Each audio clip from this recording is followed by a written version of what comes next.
Nick Miller loves David Long so much, just has infinite respect for him and his ability to pilot this Golgari Depths, and rightfully so. Certainly David Long, one of the innovators of this archetype, has been playing it for ages and does so absolutely beautifully. Yeah, and we've talked about some of the new cards, the changes coming to these decks. So obviously Golgari Depths got Elvish Reclaimer. On the other side of the board, Wrenn and 6 is the new addition. And anytime you could just set up with Wrenn and 6 and Wasteland, it can be a pretty easy victory from there. Yeah, we used to do this stuff back in the day with Life from the Loam and Wasteland. This is a infinitely preferable version of setting up that scenario. Powerful, proactive Planeswalker, game-winning ultimate, source of card advantage, source of cleaning up small creatures. It's an absurd Magic card, absolutely absurd. Tamajko going to start off with a Ponder here, setting up the top of that library. Scoping out the next few turns. I'm sure he knows what David's playing. It's not a secret at this point.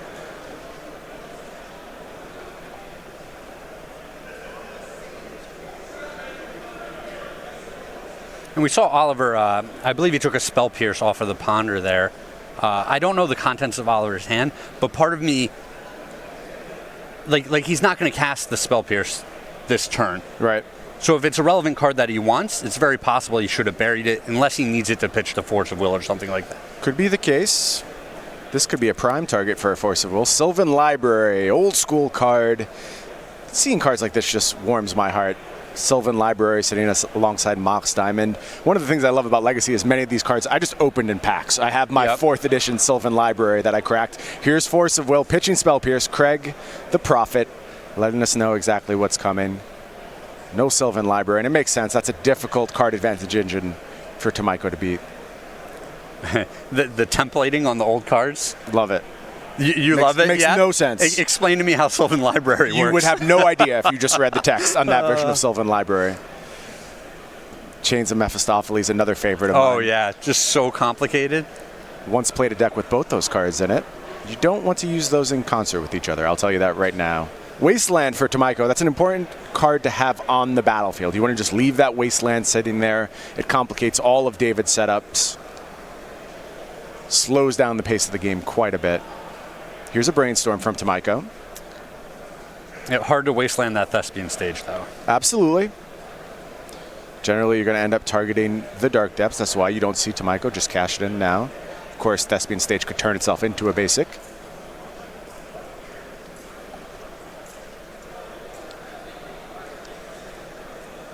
And we've talked about these Temur Delver strategies, how they're so similar. They've been similar for a very long time. They have a few flex spots still. I think the decks are starting to coalesce into what the best strategies are. We're down to only one Dreadhorde Arcanist in this list. Yep. The flex spots are kind of that. The Spell Pierces, we see one Force of Negation, one Spell Snare, one Preordain. And you'll see a slightly different mix according to what people think the metagame is going to be shaking out to be. Absolutely. Interesting spot there. David Long choosing to force the action, went ahead and activated that Thespian stage, forcing Tamajko to burn the Wasteland now. And let's see if he did so with purpose for this particular turn. Start of it's going to be a Mox Diamond. Taps 2 mana. Here's a Vampire Hexmage. Depths in hand, question mark? It seems pretty likely with the way the game's played out. It does, right? but Tamajko has the answer. Force of Will, pitching True Name Nemesis, able to counter that Vampire Hexmage.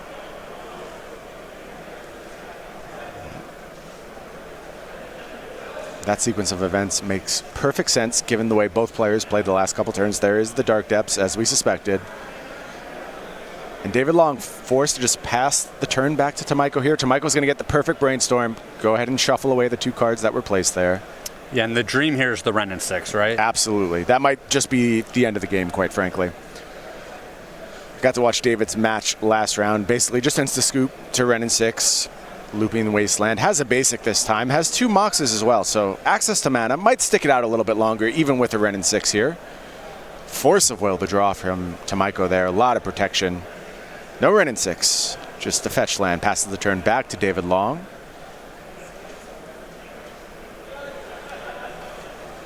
Interesting adaptation from these Teamer Delver decks. They're picking up copies of Crop Rotation now. I really like that ad. They have access to a Karakas in the sideboard. Of course, they can get their Wastelands at instant speed. Really improve this matchup against Golgari Depths. Yeah, and it's a tricky card against opposing Wastelands as well. Absolutely. This is always the funny point of these games where both players have expended so many resources trying to execute their plan or stop their opponent from executing their plan, and then you're almost in a point of draw go for several turns. Yeah, we're going to get to the slower portion of the game now. Ooh. Here is a Crop Rotation, though. Not the slower portion Yeah, of the game. speeding things up quite a bit is David Long. And I like this. He's just going for it, not messing around. Gets the Thespian Stage. Tamajko had a Force of Will in hand, but did not have a second blue card. And we are going to make some copies. Thespian Stage is going to go off. There's a 2020 Jerry Thompson on the battlefield, and Tamajko says, yeah, that's good enough. Going to scoop him up, and David Long takes game one. And like you said, the Crop Rotation is just so efficient. 1 mana, complete whichever half of your combo you don't already have. It almost feels like there should be more Crop Rotation in this format. The card is just so powerful. And I actually think it's kind of a brilliantly designed Legacy card. I know it wasn't designed with that purpose. It almost locked into being a really good Legacy card. But with Force of Will in the format, the high risk reward of Crop Rotation is really, really a beautiful piece of the format at this point.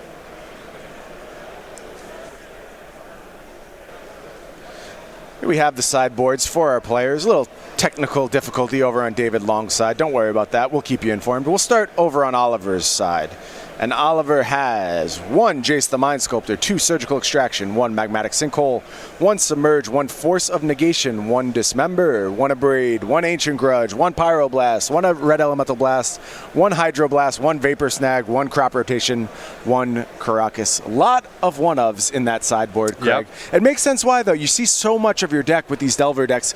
There's just a lot of cards you want some access to, and you're pretty happy to have it somewhere in your 75. Yeah, when your deck is just 20 cantrips and a bunch of fetch lands, you definitely have the ability to look at so many cards that you're going to find these cards when you want them. Absolutely.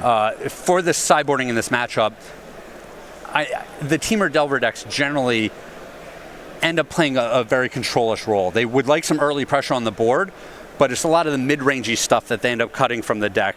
I wouldn't be surprised to see the Dreadhorde Arcanist get cut, the True Name Nemesis get cut, and the Lightning Bolts get cut, and then just add a whole bunch of these controlling elements. Jace the Mind Sculptor is good in longer, grindier games. It can bounce the 20/20 if it gets made on the opponent's turn. Karakas is obviously ridiculous in a matchup like this. You have the Crop Rotation to go get it. I like Ancient Grudge if you're worried about Pithing Needles coming out of the opponent's deck. A lot of times you see people side in the Ancient Grudge, and then it's easy to just shuffle it away if it's not a good card at that time. Submerge and Vapor Snag, again, very similar. Just got to answer that 20/20 if it comes down. If the 20/20 doesn't come down and the game goes long, it's a big edge for the Teamer deck anyway. And then Surgical Extraction, I like that card a lot as well. You listed a lot of cards there, Craig. Yep. But I think that's exactly reflective of what's happening in this matchup. I think these Teamer Delver players are starting to get very prepared for it. Yep. And they're starting to have a lot of reasonable options. Meanwhile, over on David Long's side, we are dealing with 2 Force of Vigors, 3 Plague Engineers, 3 Tarmogoyf. This is a big pickup. I want to talk a lot about that. 4 Hymn to Torok, and 3 Leyline of the Void. What are you looking to do if you're sitting in David's seat? So I think the Tarmogoyf is specifically for this matchup. It absolutely is. When the opposing deck decides to go all controlling, you bring in Tarmogoyf and you just windmill slam that puppy on turn 2, it's a big problem for them. It pressures Ren and 6 very well. It can just pressure their life total, and it goes to work quick. I like the Hymn to Torok in any grindy, control-ish matchup as well.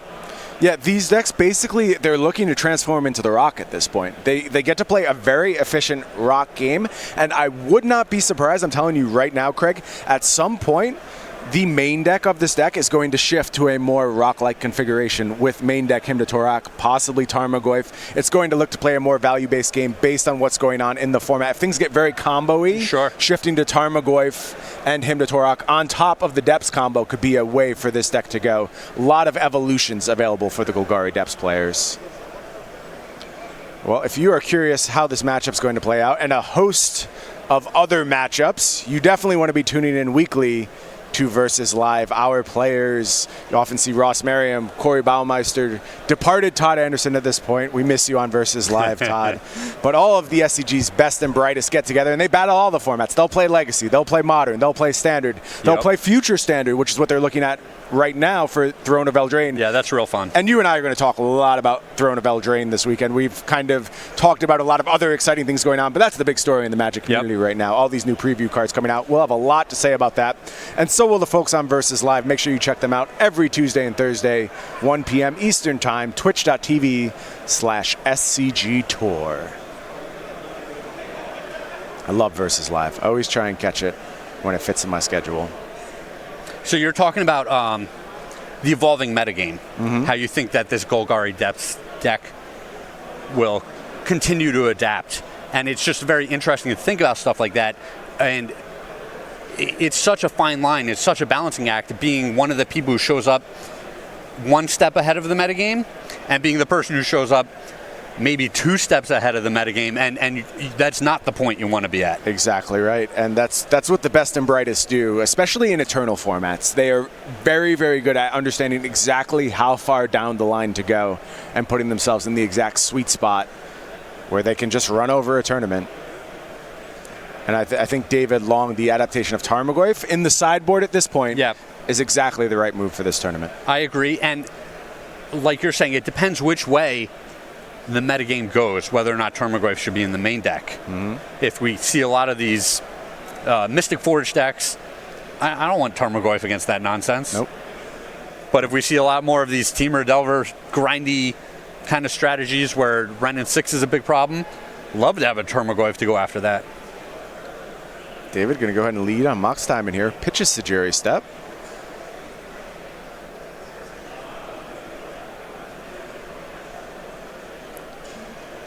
Sure, there's more coming here. Ooh. Another Mox Diamond. Explosive start for the Depths deck. And talking about the evolution of Depths, if you go back 6 months or so, Depths was almost a pure combo deck. It played Lotus Petal.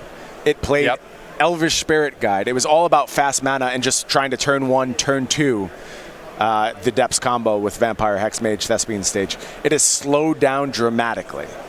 Mox Diamond coming into the deck is a big change. More of the grindier elements such as Dark Confidant coming into the deck, big change. No copies of that card this weekend for David Long, but something we've seen recently. So just taking a step even further back and getting a little bit more grindy, a little slower, certainly a possibility. Well, we see with Dave's deck, he's gone with 4 Thoughtseize, 3 Duress in the main deck. That's a pretty robust discard suite to have. Absolutely. And then the 4 Hymn to Torok in the sideboard, that tells you something about the way the metagame is shaking out. Yeah. And this is interesting. He played all of his mana sources, then Thoughtseize, trying to play around potential spell pierces. And I think he has effectively done so, but Tamajko does have a Brainstorm. Going to use that to protect some of his best cards from discard. And there you see a crop rotation in Tamajko's hand. Move that to the front. See if that goes on top of the library, of course. Yeah, that's a tricky one that you don't want your opponent to know about. Yep.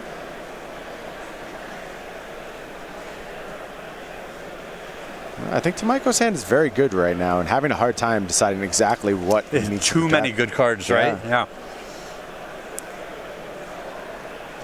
The Brainstorm has resolved, and we're going to go ahead and reveal. Did protect the crop rotation. I think he put crop rotation and Daze back on top of the library. Sure. Daze is an interesting one with 2 Mox Diamonds on the battlefield. Well, if the Daze is the second card down, he gets to shuffle it away with the fetch land. Yep. Gotcha. Perfect setup for Tamajko. One of the things Legacy players love, just setting up things like this, efficiently managing your resources, getting the cards you need for each situation.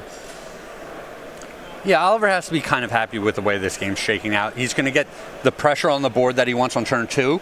And even though he's tapped out and he doesn't have the force of will, he has the crop rotation as the insurance policy if something should go drastically wrong next turn. Yep, absolutely.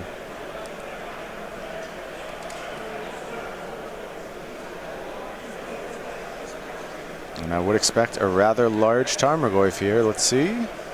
There it is. Land instant sorcery. It's actually a baby Goyf, right? They do get bigger than that. I mean, for the number of cards in the graveyards already. You expect more. That was kind of my instinct when I was preparing for this. Still pressure, though. Early pressure, very key in this depths matchup. Long going to go ahead and tap a couple of Mox Diamonds. It's Vampire Hexmage.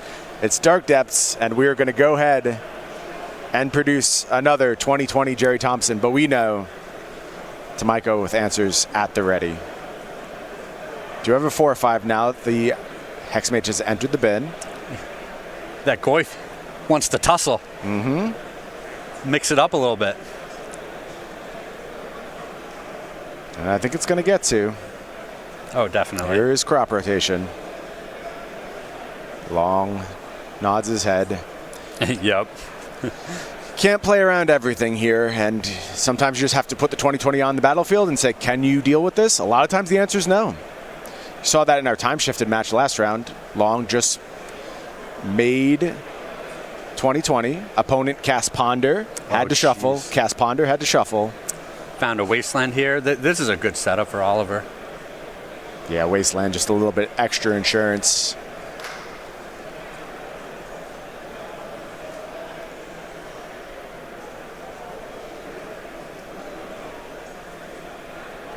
There goes the 2020. As you said, Goyf wants to rumble. Hi-ya! 4 points of damage. Get him. Turn heads back to David. Low on resources now. Going to have to put something together here. This deck can do it, for sure. But you got to play through that Caracas, too. And that's challenging. Yeah, with the clock on the board. 4 more points head David's way. Falls to 10. Tamajko go to go ahead, tap that Caracas for the second Goyf. And turn Thespian stage activation, I would assume targeting the Wasteland.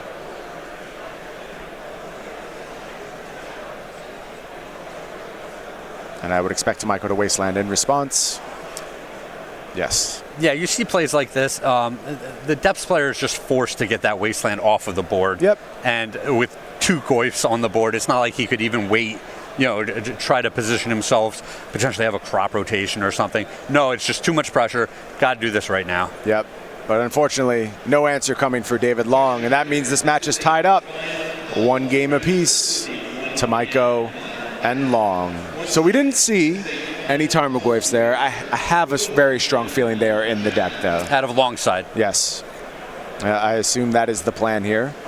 Get a peek as he goes back into the sideboard. Anything we need to change, play, draw, depend. I think the good cards are just good in this matchup regardless of play, draw. I'm not really seeing any adjustments I want to make on either side, quite frankly. Yeah, we don't know exactly how they've sideboarded, but the cards that we've discussed, the options, I don't think are very play draw dependent. David did grab 3 cards from the sideboard. Okay, it's possible that he only wants the Goyfs. Play draw. Draw. That's what I'm thinking. That kind of makes some sense. You think you can be the aggressor on one end and not on the other. I'll grab David between rounds, check in on just exactly how he's sideboarding. I think that's a really interesting thing for viewers to pick up on.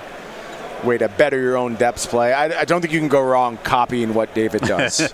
The man knows what he's doing, yes. Yeah. Knows the deck inside and out.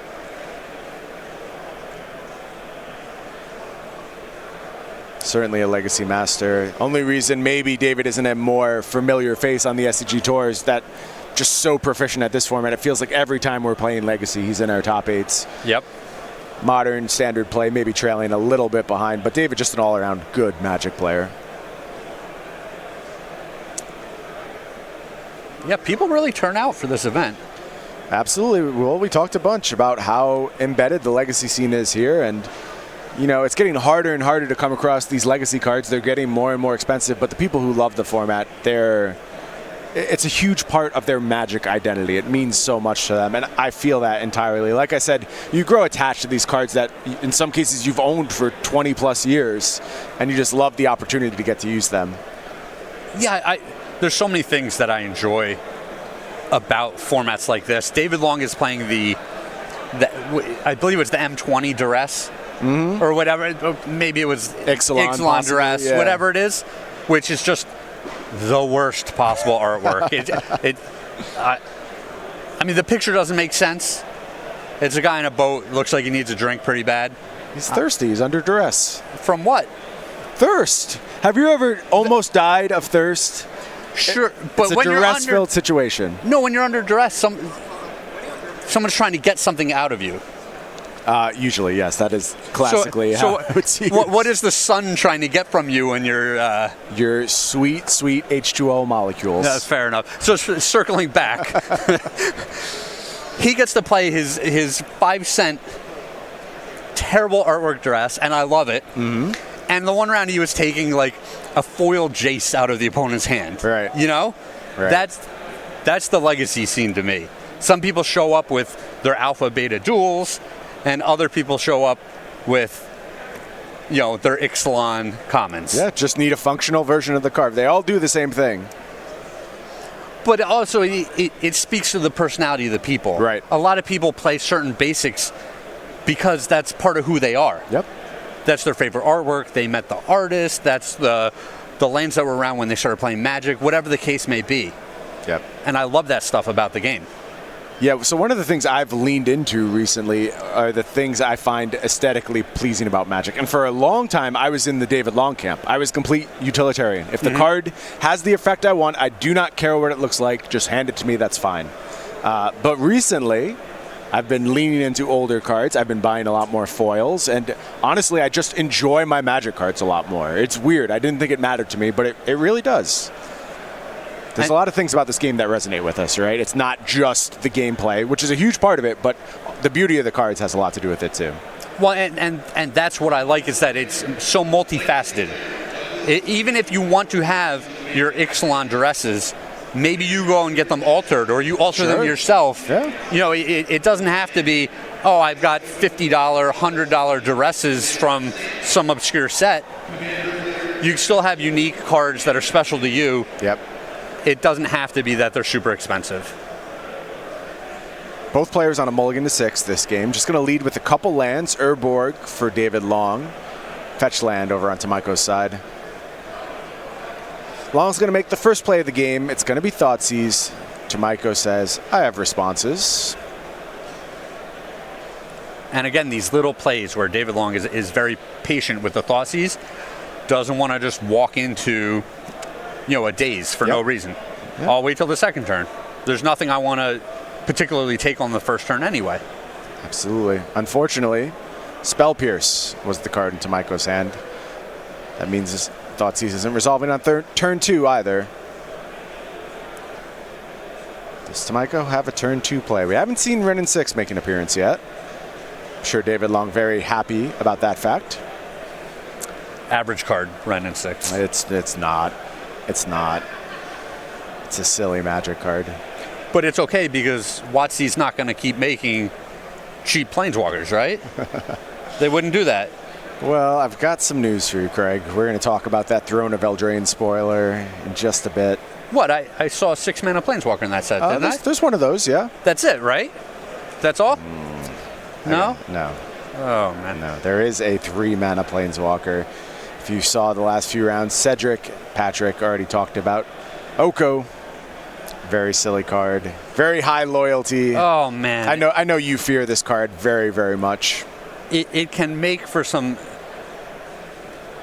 very poor play patterns where one person is just so frustrated and the other person gets to do everything they want to do. That's the problem with the 3-mana Planeswalker with high loyalty. Yeah, Oko can get very safe very quickly while also generating resources. The resource is a food token, but find a way to make those food token matters. Maybe you have a Gilded Goose. Maybe you just want to gain some life. Oko can do it all. Here's Delver of Secrets for Oliver Tamajko. Again, trying to get early pressure. Yep, sculpt the hand. Get some pressure on the board. Classic Delvering. That's what we do.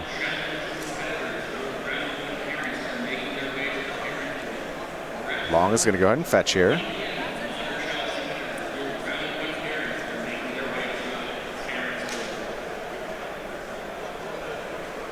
Bayou is the grab.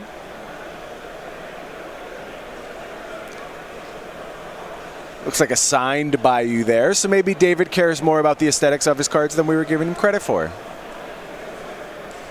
Or just only has a signed Bayou, who knows? Maybe it was cheaper than the other version. Probably a lot of those signed Bayous out there. Yeah. Wasteland was the play from David. That's kind of an interesting line that he took with the Wasteland. It's one of the best cards in the matchup. It's certainly the best card against David. And often you want to save your Wasteland just so you have something to fight their Wastelands. Sure. Or their Caracas, as we saw last game. Or their Caracas, yep. Things like that. And this is kind of the cringeworthy scenario, right? Like, it's not an absolute nightmare, but your opponent just has another fetch land.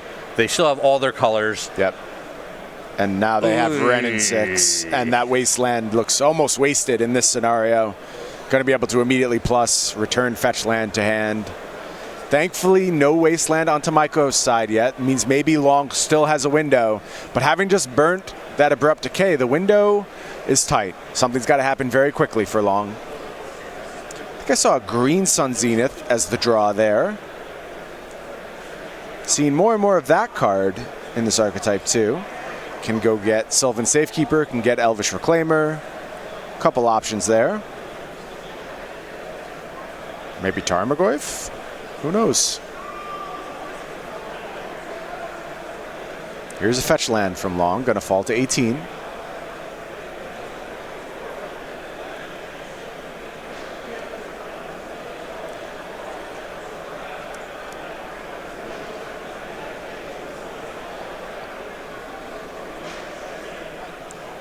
Gonna grab that second Bayou.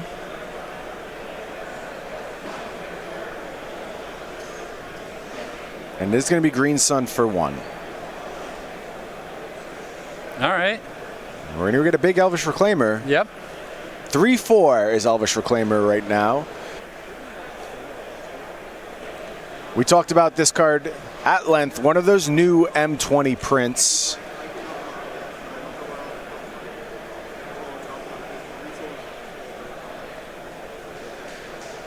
Both a big enough body to be a threat and just a utility card in this depth deck, able to get whatever land you need to assemble your combo.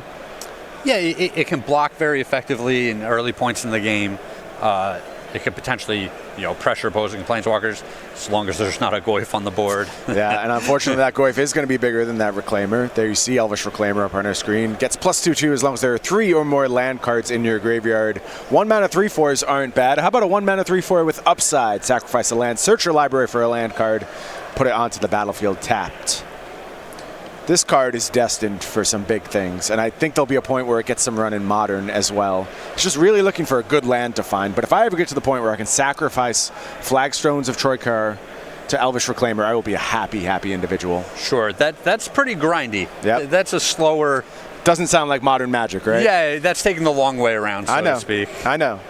Especially the green-white deck in Modern has some hurdles to overcome. Absolutely. Especially with Urza running around, as it were. Absolutely. Craig, of course, big Urza fan, just took down a PTQ. Going to be playing Richmond? Are you invited to Richmond, or is it the next Richmond, MTG? yep. Very nice. Excited. That's awesome. I will be down there in Richmond rooting for you 100%. Nice. Yeah, a lot of the coverage squad qualified for Richmond. Oh, I am not qualified, Craig. I'm completely washed at this point, but I will be there. No, I understand. But Cedric, I believe, picked up a qualification. Yep, absolutely. Ryan Overturf had that Grand Prix top 8. Correct. So, I mean, that's a pretty good representation from us here. A lot of the squad there. Turns out us old SCG guys occasionally know how to play some Magic. Very occasionally on my behalf, but a little bit more frequently for you. Well, David Long has... Combo assembled. We got to get some counters on the Dark Depths. Yeah. Well, they're going to be leaving pretty soon anyway, so... It's time for a Thespian stage activation. Long doing it on Tamajko's turn, looking to dodge a Wasteland. Tamajko takes a draw. Is there an answer for that 2020? Sometimes it's just good enough. Tamajko says it is, and that's going to do it. David Long takes down Oliver Tamajko 2-1. Oliver never able to find. I mean, that game was curtains if there was ever a Wasteland at any point for Tamajko. Saw a lot of deck, pondered, had tons and tons of looks, just never found the key card, never found crop rotation. Well, and David, I think, is showing you exactly what you need to do with that deck. Yep. You know, it's not. He ran out his early discard, and then he just started jamming. Yep. Just got to do it, right? Like if the game goes longer, if he's trying to wait to draw a duress or a Thoughtseize, he's just giving Oliver that much more time, and Oliver has way more deck manipulation with all the blue cards in his deck. Yeah, I will just tell you straight up, one of the big differences I see about how David plays the deck, he goes for it more than other people. Put them to the test. And I think that's just 100%